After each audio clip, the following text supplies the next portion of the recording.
itu pada tahun-tahun pertama pemerintahan Gus Dur. Jadi mungkin tahun ke-99 atau 2000 sebelum beliau dilengsarkan gitu. Nah, itu saya betul-betul menikmati arah-arahan sambut engine dalam suasana sudah benar-benar bebas, merdeka, dan dibolehkan oleh pemerintah. Festival Cheng Ho kembali menghadirkan rangkaian kegiatan yang memperkaya pemahaman masyarakat terhadap warisan budaya peranakan di Kota Semarang. Salah satunya melalui diskusi budaya peranakan bertema Festival Cheng Ho, warisan budaya peranakan dalam tradisi multikultural di Semarang, yang digelar di Gedung Oudetrap Kota Lama Semarang, Jumat 8 Agustus 2025. Acara ini menghadirkan 3 narasumber, yakni Yvonne Sibuya peneliti EIN Institute, Yohanes Hristiono penulis sekaligus wartawan senior, dan Jose Amadus pelaku budaya, dengan moderator Farzan Surya Prabawangsa. Diskusi membahas peran warisan budaya peranakan Tionghoa, khususnya yang berkaitan dengan sejarah dan tradisi Laksamana Cheng Ho, dalam membentuk identitas multikultural Semarang.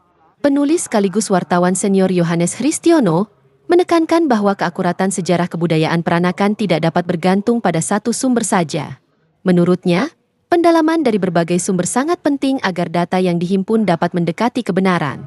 Yohanes menjelaskan, warisan akulturasi seperti yang tercermin dalam kisah Laksamana Cheng Ho memiliki banyak cerita dan peninggalan budaya yang menarik serta layak dilestarikan. Jika tidak diperhatikan, warisan tersebut dikhawatirkan akan tergerus oleh modernisasi. Ia mencontohkan, prosesi arak-arakan Cheng Ho di Semarang memiliki keunikan tersendiri, meski kisah pendaratan Cheng Ho juga ditemukan di daerah lain seperti Tuban dan Sumatera. Keberadaan peninggalan Kiai Jangkar menjadi bukti nyata keragaman budaya di Semarang. Menurutnya, Festival Cheng Ho mampu membangun kesadaran sejarah dan identitas budaya. Ia menilai perlu ada narasi pembuka yang menjelaskan siapa Cheng Ho, siapa tokoh yang diarak di Tandu, dan alasan rute arak-arakan dimulai dari Taikaksi menuju Sempokong lalu kembali lagi. Kalau menurut saya memang harus banyak sumber, jadi sejarah itu tidak akan bisa berdasarkan hanya satu sumber, harus beberapa pihak. Itu pun kadang masih meleset, jadi memang harus ada studi yang berkepanjangan, baru kemudian menemukan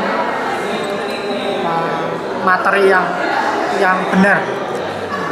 Ya diharapkan mendekati kebenaran. Kalau dari apa yang kita dengar tadi, sepertinya arah-arahan Cheng Ho pun juga hanya ada di Semarang.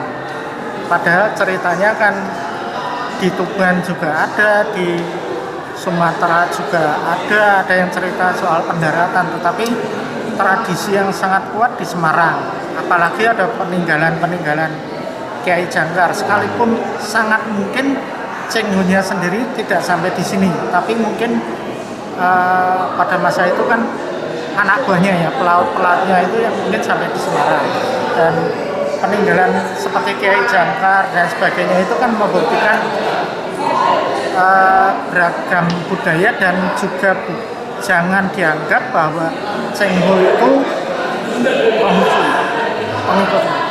Malah banyak yang menganggap dia sebagai orang Muslim.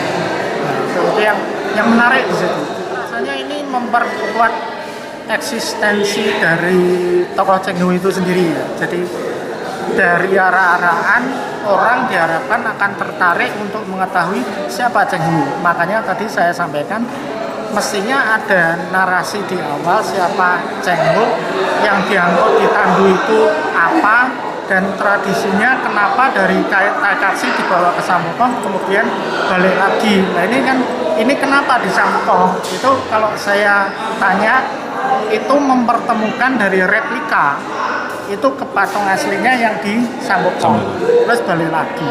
Jadi yang di Taikaksi replika, yang asli kan di Sempokong. Festival Cheng Ho di Semarang merupakan tradisi multikultural yang memadukan budaya Tionghoa dan lokal, dengan ciri khas kuda sampo yang tidak ditemukan di daerah lain. Peneliti EIN Institute Yvonne Sibuya memaparkan sejarah terbentuknya budaya akulturasi ini.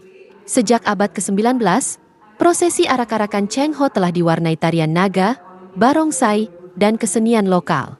Tradisi ini digelar dalam dua versi, yaitu sampo besar untuk menghormati Laksamana Cheng Ho dan sampo kecil untuk Poseng Taiti atau Dewa Obat. Meski pernah diwarnai konflik, prosesi tersebut tetap bertahan sebagai simbol akulturasi dan kebersamaan warga, sekaligus mencerminkan identitas Semarang sebagai kota pelabuhan yang terbuka dan kreatif. Sementara pelaku budaya Semarang Jose Amadeus turut membagikan riwayat Cheng Ho dari masa dinasti Ming hingga peninggalannya di Semarang. Ia menyoroti pentingnya penulisan sejarah dan kebudayaan Tionghoa secara lengkap.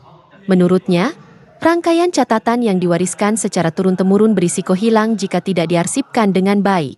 Karena itu, ia menggagas proyek bersama untuk membuat dokumentasi tertulis tentang budaya akulturasi agar tetap terjaga. Diskusi tersebut menegaskan bahwa keberagaman kebudayaan layak dirayakan dan dimaknai bersama.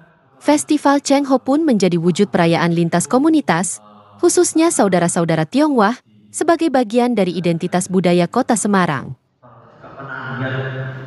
Di orang-orang nikah pun juga di depan ada yang membawa tas sapu atau seperti kemuncing itu untuk istilahnya untuk menolak bala supaya si yang menikah ini ke rumah tangganya dari marganya. Nah mungkin keberadaan sapu jaga di dalam tim sapu jaga dalam arah-arah Jenggo Jember ini satu bentuk akulturasi budaya di Semarang, karena kalau di Jakarta pun juga tidak ditemukan di Salatiga, di Surabaya atau mungkin di kota-kota besar lainnya juga tidak ditemukan, hanya di Semarang.